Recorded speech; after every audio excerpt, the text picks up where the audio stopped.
Well, today I'm going to be making a pie. That probably came out weirdly. I'm going to be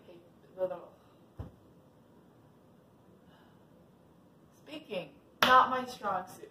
Today I'm going to be baking a blueberry pie. Yeah, that's about it. It's going to be recorded kind of weirdly, but it'll be fine. It'll all turn out good. Hopefully this pie turns out tasting well. And everything else. Okay, let's get started. Okay, I think I have everything you will need if you're going to make this exact pie. You could even be making this exact pie with me.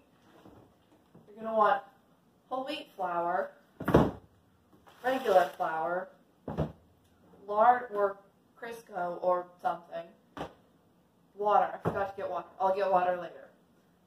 Sugar, frozen blueberries. We just have them in a giant bag. Reasons. 1 cup, 3/4 of a cup, 2/3 of a cup, a tablespoon, and then an extra cup.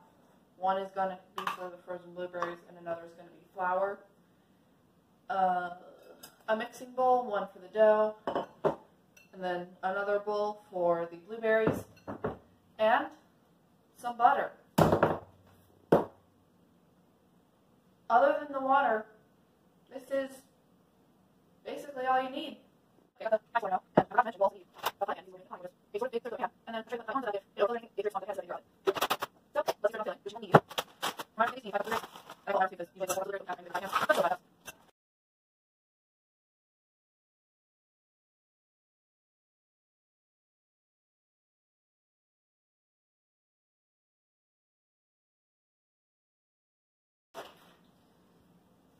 Now you're just going to take your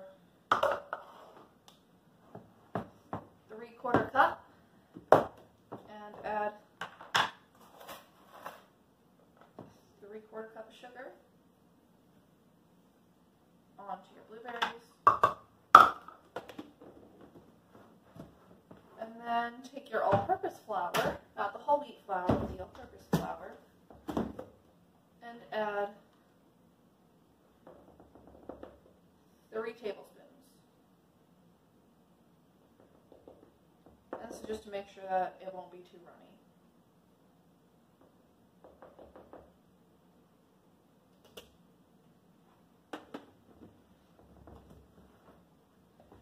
And this will be your pie filling. So you can just mix this up real quick. And then you set it aside while you make your pie dough. You actually do want this to defrost a little bit, so don't put it in the fridge, just set it on a counter somewhere. Now it's time to make the pie dough. And if you're wearing any rings like I usually do, you probably want to take those off. So we're just going to set these on a windowsill. Now take your other bowl and your other cup measuring thing. You could use the same one or you could use different ones. Completely up to you. And get a cup of all-purpose flour.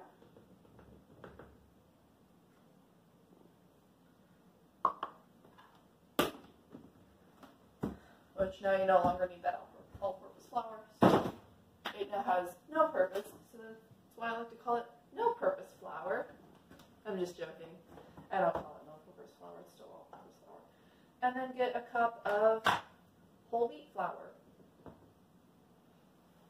So it's 1 cup of all-purpose and 1 cup of whole wheat. And then you won't need the whole wheat flour anymore. Or the sugar for that matter. This is useless now. And now you add 2/3 of a cup of lard. And I'm just using a spoon to make this easier. Lard or Crisco. Crisco, I think, is just a brand name. I bet, probably. Lard or shortening, I guess.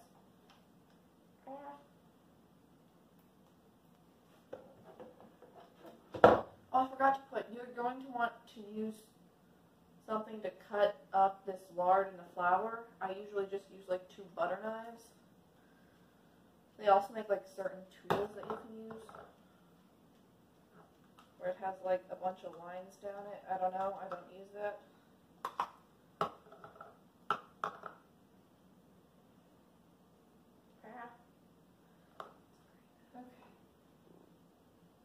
So after you have your flour and lard in a bowl, you won't need any more measuring utensils. You're just going to want to get, well, at least I'm going to use 2 butter knives.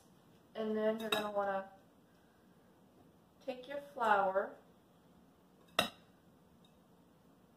like cover it with lard or shortening, and then you're going to want to cut up your lard until you have about pea-sized pieces, all covered in flour.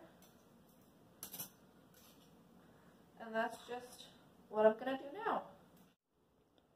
This is about what I mean by pea-sized pieces. Some of them are bigger than necessary, like this one. A little bit bigger than a pea, but they should all be around the size of a pea. Now, once you have all your pieces cut up into about pea size, you're going to remember that you did not start the oven, so I'm going to go set the oven at 375 degrees Fahrenheit. I don't know what that is in Celsius, but it's 375 degrees Fahrenheit. So now the oven can preheat, and you've got your dough ready to start adding your ice water, which the ice cubes have melted in, but it's still kind of cold, so we're going to go with it.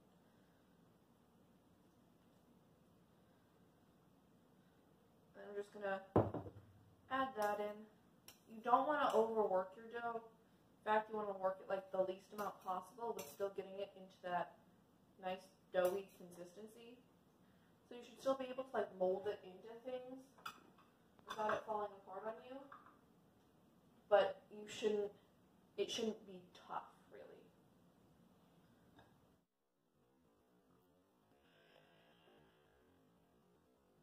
This is what I mean by doughy consistency. You know, it's packable. It's moldable, but it doesn't stick to your hands whenever you're touching it. Another thing I forgot to say, you're going to want a rolling pin or something round to roll it out with. That could be glass or anything cylindrical. That'll also work. But once you've got your dough ready, it's time to split this in half, or about half. And you can measure it by like weighing it in your hands, and they should both be about the same weight. Cool. And I lied earlier saying that you were done with flour. You're not. You're actually going to want the flour to be spread around on whatever counter or table or flat surface you're using so that the dough doesn't stick to it. I'm just going to use a measuring cup for this. Just sprinkle it on and spread all of that out. I actually don't like where this is. We're going to move it to over here.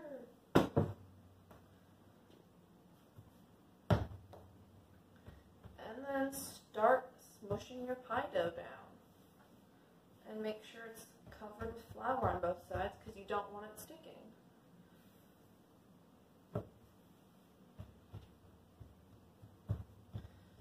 And once you kind of have it in a flat, disc-like shape, you can start rolling it. Make sure to periodically flip it, get some flour spread on it. and roll in different directions.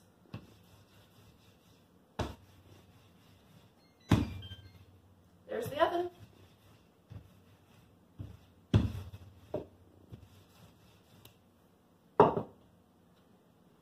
Whee! I tend to only make pies in the summer, but we have these same supplies that you need to make pies all year. Which kind of just tells you that I'm lazy, because I don't make them at any other time. Oh shoot, I should put more flour down. Ah!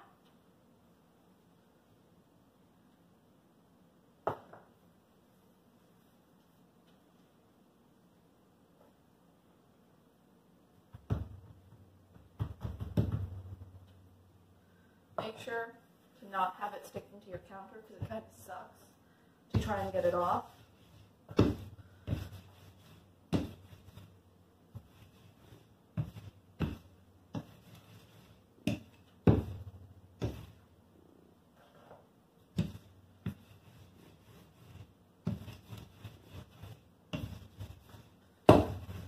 Okay, and once you think it's about big enough, just bring your pie pan in and kind of set it sort of on top of the dough to see if it would be big enough for your pie pan.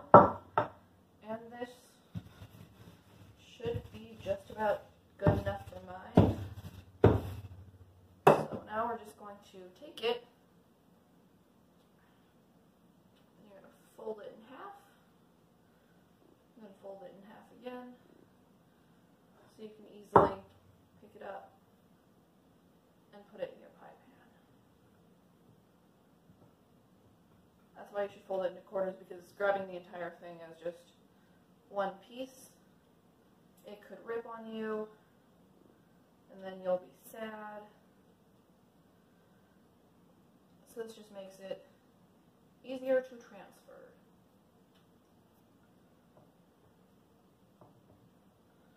I will say I made mine a bit too thin. So I'm going to try and like add some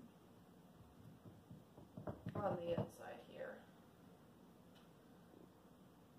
Because you want it to be thin, but you also don't want it to be too thin, because you don't want it, you want that base of your pie to still be like strong enough to support it whenever you take the pieces out.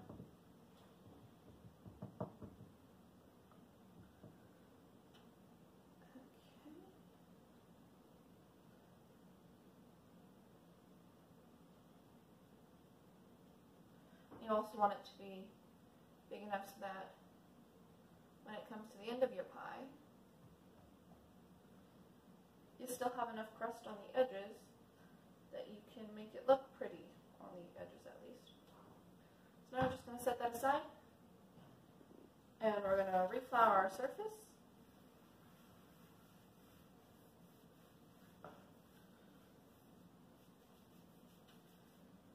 And roll out the other half that you still have to use.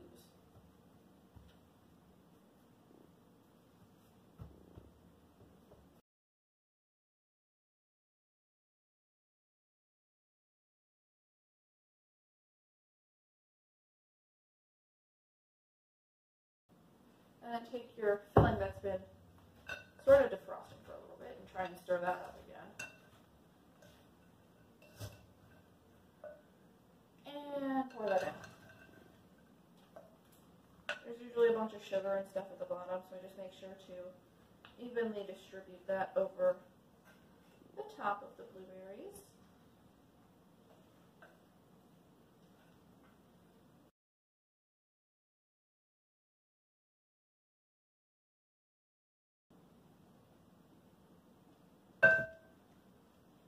And then I'm just going to take one of these butter knives that I used to cut up the dough. Get your butter and cut off little pieces to just put on the top of the pie. I don't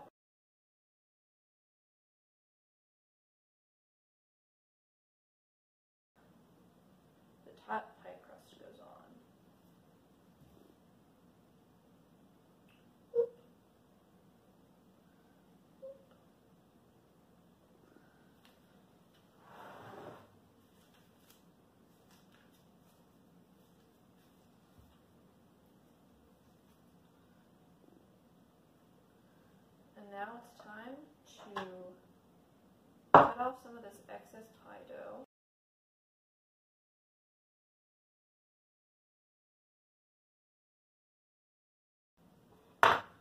And now with all that extra pie dough, you could make something out of it, or just throw it away, or tell your kids to go play with it. Whatever. For these ends, I'm just going to roll up the excess pie dough that we wanted to keep, and roll that all up around the edges.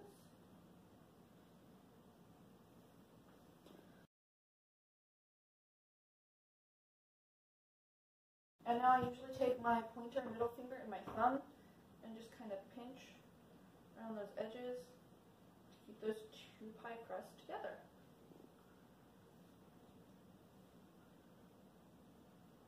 Sometimes this turns out pretty and sometimes it doesn't. Kind of depends on how much excess pie crust I leave there and everything else. Or how quickly I'm doing it, you know.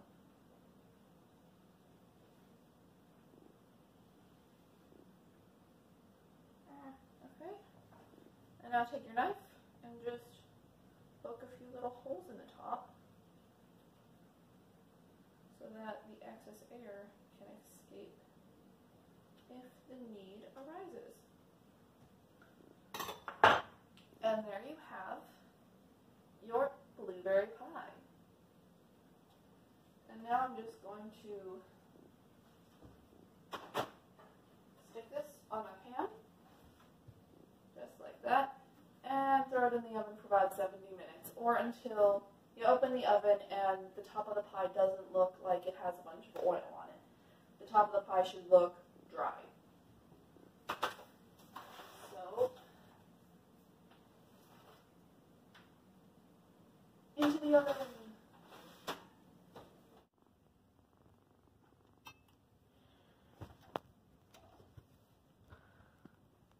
Look at it. Oh wow, that sounded terrible. Look at it. Other than the light being right there. It's a beautiful little pie. There we go, that's better. And there's only like an hour and 2 minutes left. This smells absolutely wonderful, and I've already checked, it looks done. So now, protection so I don't burn my hands. Make sure you're not touching hot metal with your hands, because that's bad, very bad. And we can take this out. Now this is just going to be left to cool for a little while, and I'll see you again with the finished product. We're almost there. Does it taste good?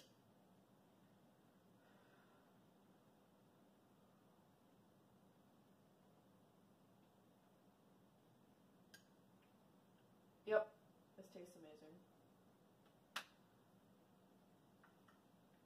If you feel like making this, I'd say go right ahead. I absolutely love it. Obviously don't make it if you're allergic to anything in it, because that would be a bad idea. And if you like this video, you can comment, like, share, subscribe. I don't know. Have a great day. Bye-bye. This is great. Why don't I make pies in the winter?